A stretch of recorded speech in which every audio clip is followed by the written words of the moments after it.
সংখ্যালঘুৰ নায়ক এতিয়া অখিল গগৈ। সংখ্যালঘু অঞ্চলত সন্মান জনপ্ৰিয়তা বাঢ়িছে শিৱসাগৰৰ বিধায়কৰ। সংখ্যালঘু অঞ্চলত যতেই নিৰ্বাচনী প্ৰচাৰ চলাইছে তাতেই পাইছে অখিল গগৈয়ে সঁহাৰি।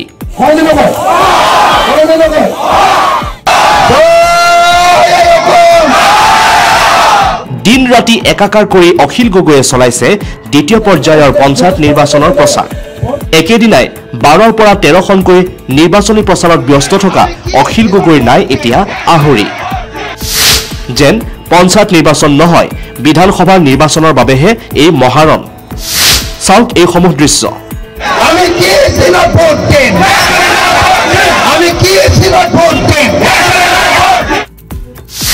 অখিল গগৈৰ নিৰ্বাচনী প্ৰচাৰ বুলি ক'লেই গোট খাইছে হাজাৰ হাজাৰ জনতা।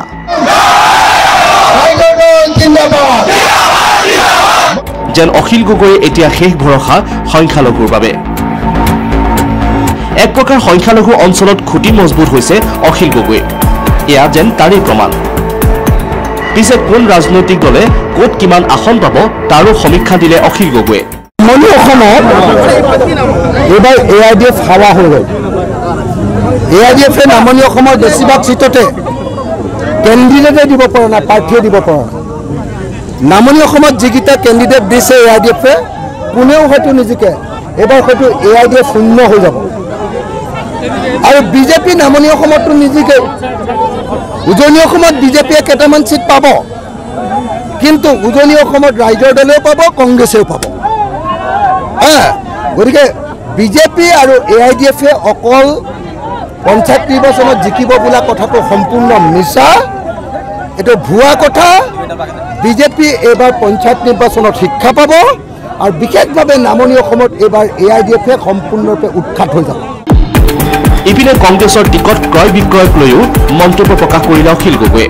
কংগ্ৰেছৰ এইটো প্ৰব্লেমেই, কংগ্ৰেছে সদায় টিকেট বিক্ৰী কৰে।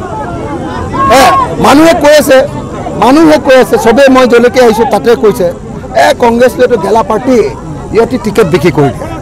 টিকেট বিক্ৰী যদি কৰে, যদি কোনোবা এজন মানুহে 20 লাখ টকা দি টিকেট লয়, তেতিয়াহ'লে তেওঁতো প্ৰথমতে 1 কোটি টকা উঠাবলৈ চাব। এইটো ৰাইজৰ কাম নকৰিব, তেওঁতো দুৰ্নীতিহে কৰিব। যদি নিজৰ দলৰ মানুহে নিজৰ দলৰ মানুহৰ পৰা পইচা লয়, টিকেট বিক্ৰী কৰে, তেতিয়াহ'লে সেইটো দলৰ কোনো সংস্কৃতি নাই, সেইটো দল একেবাৰে বৰবাদ হৈ গৈছে। সেইটোৰ জৰিয়তে কেতিয়াও দেশৰ কাম নহ'ব।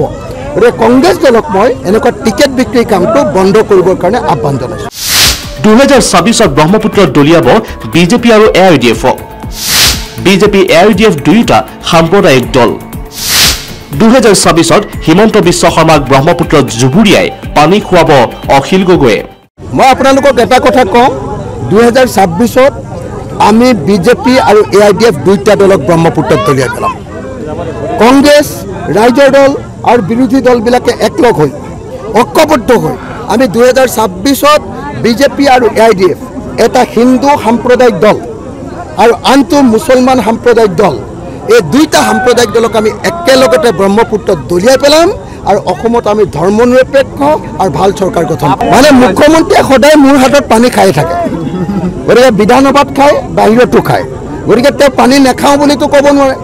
খালি সেইকাৰণে লাজ পাই মাত্ৰ এটাই কথা কৈছে, মদ নোখোৱালে হ'ল, পানী খাম বাৰু।